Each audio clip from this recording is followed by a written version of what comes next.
Virani હાઈસ્કૂલના trustee જયંતિ રાજકોટિયા કે જેઓ અત્યારે દેવાદાર તરીકે એમની પોસ્ટ વાયરલ થઈ રહી છે.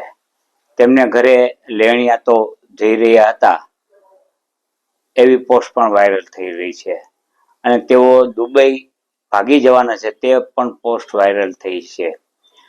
આ પોસ્ટ સંદર્ભે મેં મારી પોસ્ટ મૂકી છે.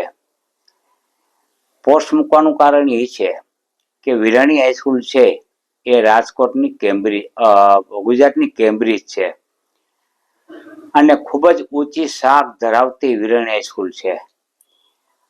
આ વિરાણી હાઈસ્કૂલના ટ્રસ્ટી કોઈ દેવાદાર હોય, વિલફુલ ડિફોલ્ટર હોય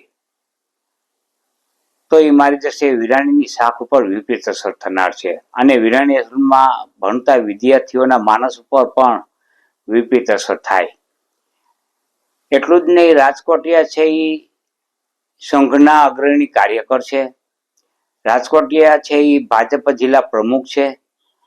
તો મારી દ્રષ્ટિએ ભાજપની અને સંઘની શાખ ઉપર પણ વિપરીત અસર થઈ રહી છે. તો આવા જે દેવાદાર ટ્રસ્ટીઓ છે તેને હાંકી કાઢવા જોઈએ અને પક્ષમાંથી અને સંઘમાંથી પણ તેને હોદ્દેદાર તરીકે દૂર કરવા જોઈએ.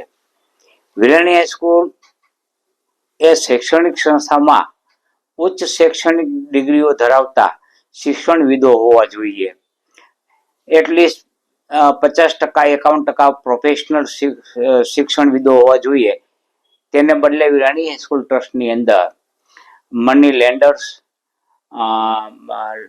લેન્ડલોર્ડ વગેરે જે બાંધકામ અને જમીનની પ્રવૃત્તિ સાથે સંકળાયેલાઓ છે તેઓ ટ્રસ્ટીઓ છે.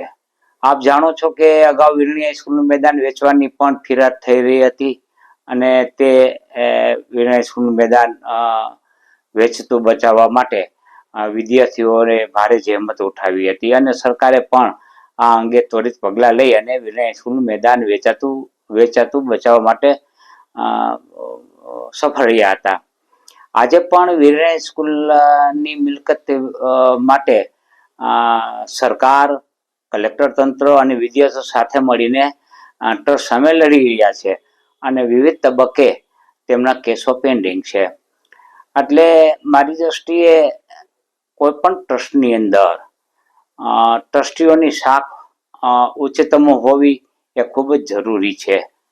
બસ આ બાબતે મેં પોસ્ટ કરી હતી.